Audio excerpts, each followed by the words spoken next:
Today on Historia Guide. Traveling back through the ages is something we can only do with the guidelines of the Bible and the Sumerian text. It tells us that in the very remote past, that the earth was a place where gods coexisted with humans. It is dumbed down in such a way that we almost can't believe it, so we treat it as mythology. But what if it were true? All of it. What if it was all loose interpretations of actual historical events and makes you wonder about the little details they never documented? After all, history is only written by the victors mostly, right? Just wait till you hear this. This brings us to Moses. Who was Moses exactly, and where did he come from? What if we were to tell you that there is a rumor that Moses was actually Akhenaten, the 18th dynastic ruler of ancient Egypt? Now, bear with us for a moment with this till we explain. Moses, as most people know, was hidden away from birth because his bloodline was a danger to the Egyptian establishment at the time.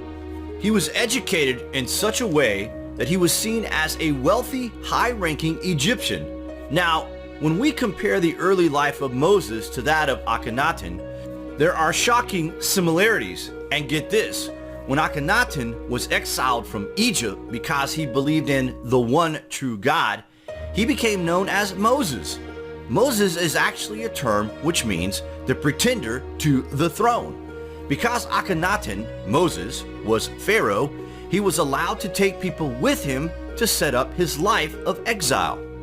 So of course he took the Hebrew people with him and set out on the epic 40-year journey till they arrived in the promised land.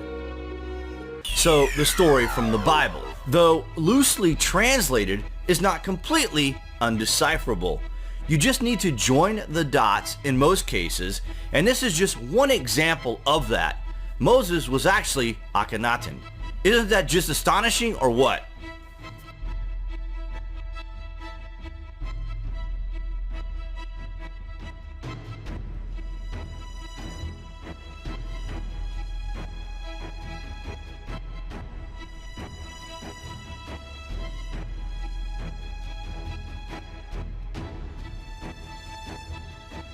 It is not inconceivable to most people to understand that every civilization on Earth at this time actually devolved from the ancient Sumerians.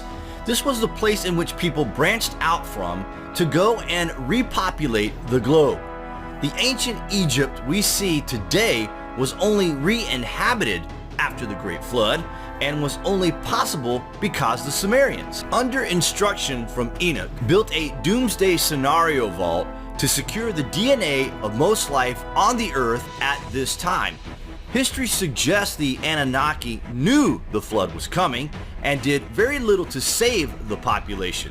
They were our creators, but it seems that the rogue god Enoch was the one who helped humanity save life. And it also would seem that the Anunnaki were not angered by this, but they were in fact impressed that this was achieved. After their survival, they helped us instead of hindering us in our quest for survival.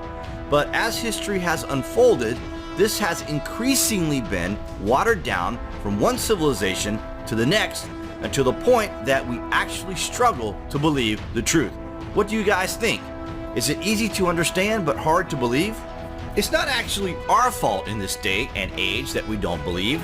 This is mostly the outcome of thousands of years of forgetting knowledge that is essentially in our understanding of the age-old question. Who are we, and why are we here? Perhaps the answer is still available today in the ancient mystery schools of Egypt. And if so, do we really want to know the truth? Or do we think the truth is best kept a mystery? Just a thought. Small shockwaves can make huge impacts. Thanks for watching.